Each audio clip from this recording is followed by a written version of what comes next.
বলি। দেখো, বোর্ডে তোমরা লেখার জন্য ব্যস্ত, সবসময় বোর্ড নিয়ে পড়ে আছো, তোমাকে যেটা বলা হচ্ছে তুমি পড়াচ্ছ, ঠিক আছে, বোর্ডে যথেষ্ট তুমি ব্যাখ্যামূলক দিয়ে যাচ্ছ। এবার বিষয় হচ্ছে তোমার পজিশনটা যেন মিডিল করে না হয়, তাহলে তো দেখতে পাবে না। তুমি ঠিক এরকম একটা জায়গায় দাঁড়াবে, লেফট হ্যান্ড সাইডে দিয়ে যতটুকু লেখার প্রয়োজন লিখবে, একবারে বোর্ড ভর্তি করে দেবে না, কারণ টাইম চলে যাবে। তুমি মানে ডেমো দেওয়া মানে বোর্ডে এগুলো, এই জায়গাগুলো তোমরা জানো বিএডে কোর্সে কোথায় কি লিখতে হয়, ঠিক আছে। এই জায়গাগুলো ডিটেলস টপিকটার নাম দেবে, আজকের পার্ট, হ্যাঁ, এগুলো 3টে জায়গা, এটা ডেট দিয়ে দিলে, আর এখানে একটা কী লেখা হয় এই জায়গাটায়, বিএডে পড়েছো তো বলো, যেমন আজকে পার্টটা কোন চ্যাপ্টারের উপর আছে সেই চ্যাপ্টারের নামটা হয়তো দিলে।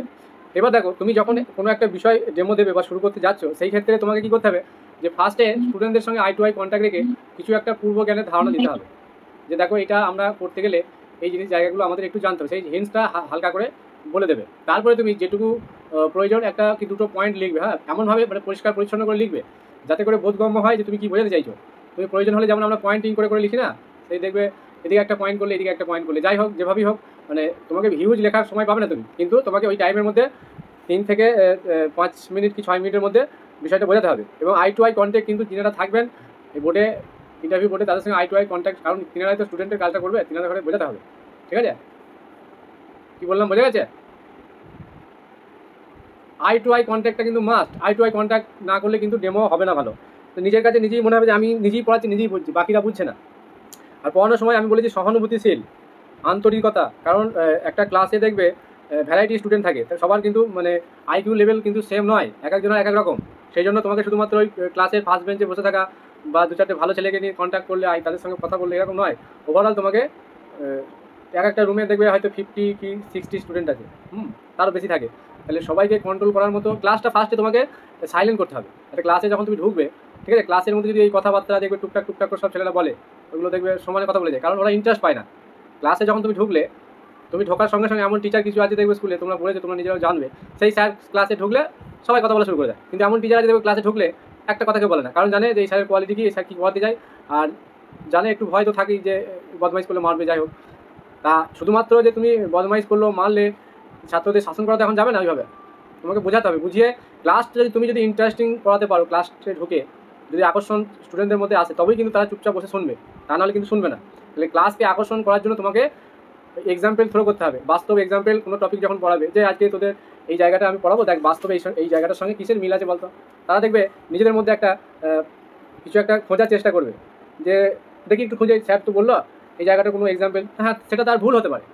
তুমি যদি বলো যে একটা ত্রিভুজের একটা বাস্তব উদাহরণ দিত, যেটা তোদের ত্রিভুজের মধ্যে মনে হয়, কেউ দেখবে নিমকি বলে দেবে, তাই না, কেউ একটা বলে দেবে সিঙ্গারা টাইপের হতে পারে, এরকম কিছু বলে দেবে। তো তাকে যখন ওই কথাগুলো বলবে, তারা বলবে, তখন দেখবে তাদের মধ্যে একটা আগ্রহ আসছে ক্লাসটা মানে ভালো করে, যে স্যার কী করাতে চাইছে সেই জায়গাটা দেখবে বাস্তব ছবি। যখন একটা মানে ম্যাথামেটিক্সের কোনো বিষয় যখন ভিজুয়ালাইজ হবে, তখন দেখবে তাদের মধ্যে ইন্টারেস্টটা আস্তে আস্তে আসবে ক্লাসের মধ্যে। তাহলে ওই জায়গাটা আগে তাদের আকর্ষণ করাতে হবে, ক্লাসটাকে আকর্ষণ না করাতে পারলে তোমার ক্লাস কিন্তু কেউ শুনবে না। এবার হ্যাঁ, তোমরা যখন গ্র্যাজুয়েশন লেভেলে বা হায়ার লেভেলে পড়েছো, সেই ক্ষেত্রে বিষয়টা আলাদা। সেক্ষেত্রে তোমাকে কিন্তু তুমি অলরেডি সব জানো যে ক্লাস ফাঁকি দিলে কী হয়। আমি যখন এখন ক্লাসগুলো করাচ্ছি, অনেকে করছে অনেকে করছে না, না করলে তাদের সময় নেই, তাদের পার্সোনাল ব্যাপার, ঠিক আছে। যাই হোক, ক্লাসকে কিন্তু অ্যাট্রাকটিভ করাতে হবে। ক্লাসকে অ্যাট্রাকটিভ না করাতে পারলে সে যে সাবজেক্টই হোক, এমনিতেই ম্যাথামেটিক্সে দেখবে ম্যাক্সিমাম দুর্বলতা থাকে। তারা ম্যাথামেটিক্স নাম শুনলেই কিন্তু, আর অঙ্কের ক্লাস শুনলেই কিন্তু সে পুরো বইটই বন্ধ করে চুপ করে বসে থাকে। সেই জন্য ক্লাসকে ইন্টারেস্টিং করানোর একটা প্রচেষ্টা যেন তোমার মধ্যে থাকে, তাহলেই তুমি সঠিকভাবে। এবার হ্যাঁ, ইন্টারেস্টিং করাতে গেলে তোমার সেই সহানুভূতিটা তো থাকতে হবে। চাকরি পেয়ে গেলাম, পড়লাম না পড়লাম, মাইনেটা তো পেয়ে যাচ্ছি। দেখো, আমি যারা অ্যাডমিশন নিয়েছে তাদের জন্যই বলছি, তোমরা কি দেখেছো যে স্যার টাকা নিল, অ্যাডমিশন নিল, কিন্তু কাজ করছে না? দেখেছো? কেউ বলতে পারবে আমাকে? যেদিন থেকে আমি অনলাইনে এসেছি সেই দিন থেকে একটা এক্সাম্পল কেউ দিক, স্যার আমাদের ফুলফিল কন্ডিশন যেটা ছিল সেই অনুযায়ী কাজ করেনি? বলো বলো দেখি। সেরকম মানসিকতা থাকতে হবে, তবেই তুমি সাকসেসফুল হবে। তাহলে মানসিকতাটা হচ্ছে আসল তোমার মধ্যে। তুমি দেখবে কিছু স্টুডেন্ট বদমাইশি করছে, তা হলেও তাদের এমন একটা মানে পন্থা অবলম্বন করতে হবে, তারা যেন অন্তত চুপচাপ বসে থাকে, কিছু অন্তত শুনলেও দেখবে অনেক কাজ হয়। খাতা পেন নিয়ে সে কাজ না করে শুনলেও অনেকটা কাজ হয়।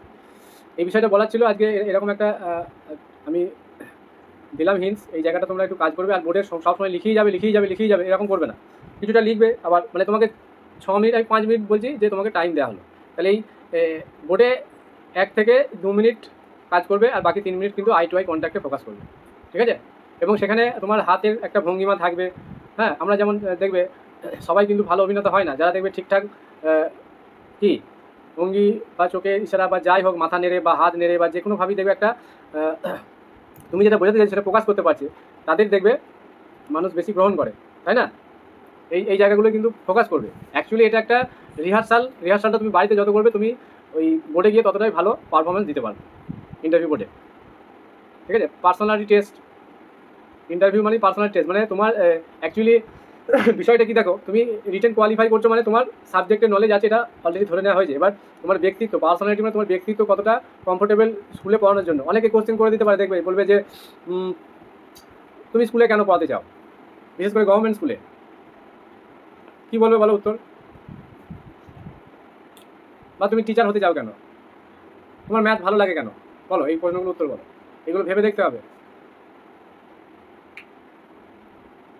বলো তুমি গভর্নমেন্ট স্কুলে টিচার হতে চাও কেন, বলো। তাহলে এই সমস্ত প্রশ্নগুলোর উত্তর সঠিক করে তোমাকে এক মিনিটের মধ্যে কি 30 সেকেন্ডের মধ্যে দেখবে, তোমাকে যদি সঠিকভাবে বলো তোমাকে হয়তো আর বলবে না ঠিক আছে বলবে ঠিক আছে। তাহলে বলবে যে গভর্নমেন্ট স্কুলে পড়ায় কেন, তুমি বলবে কি বলবে বলো তো? একটা আমি তোমাদের মুখ থেকে শুনি কীরকম আইডিয়া হতে পারে তোমাদের। কি বলতে পারো তোমরা? মামুনি বলো। পড়াতে ভালো লাগে। হ্যাঁ, পড়াতে ভালো লাগে, তাই তো? হ্যাঁ, তাহলে সরকারি স্কুলে পড়ালে মানে গভর্নমেন্ট স্পন্সর, আর দেখবে আরেকটা আমাদের এই পিএসসির মাধ্যমে যেটা রিক্রুটমেন্ট হয় গো, মানে ফুল গভর্নমেন্ট স্কুল যেগুলো, এটা স্পন্সর স্কুল। হ্যাঁ, এই পিএসসির মাধ্যমে যে স্কুলগুলো হয় দেখবে এখানে একটু মানে কি ভালো ফ্যামিলির ছেলেরা পড়ে, মানে যাদের অর্থনৈতিক অবস্থা ভালো, এখানে দেখবে তুমি ম্যাক্সিমাম স্টুডেন্ট মানে বেটার পাবে। কিন্তু এখানে পাবে না, এখানে এসসি এসটি থেকে আরম্ভ করে মিডিওকার সব ধরনের স্টুডেন্টই থাকে। এরা সমাজের অনেকটা দেখবে পিছিয়ে পড়া স্টুডেন্টগুলো সরকারি স্কুলে ভর্তি হয়, তাই না? তাদের জন্য তোমার যে পড়ানোর একটা মানসিকতা বা তাদের ঘরে শেখানোর সেই জায়গাটা তুলে ধরবে, যে এই ধরনের স্টুডেন্টগুলো তো ভালো স্কুল বা প্রাইভেট স্কুল পায় না। তাই এদের জন্য আমার আন্তরিকতা এবং একটা ইচ্ছা আছে ভালোভাবে এদের ঘরে পড়াশোনাটা পড়াবো বা শেখাবো, তারা যাতে ভবিষ্যতে আরও ভালো বা প্রাইভেট স্কুলগুলোর সাথে সমানভাবে কম্পিটিশনে আসতে পারে, এই ধরনের একটা অ্যান্সার দেবে। শুধুমাত্র পড়াতে ভালো লাগে বললে হবে না, বুঝতে পেরেছো? এই জায়গাটা খেয়াল করতে হবে। বা টিচিং প্রফেশনটা আমার ভালো লাগে, আমি পড়ানোটাকে জীবনের একমাত্র মানে মানে এটা কি বলবো, এটা প্রন্থা। হ্যাঁ পন্থা বা আমার প্যাশন হিসেবে আমি বেছে নিয়েছি, সেই জন্য এই প্রফেশনে আমি আসতে চাই, ঠিক আছে?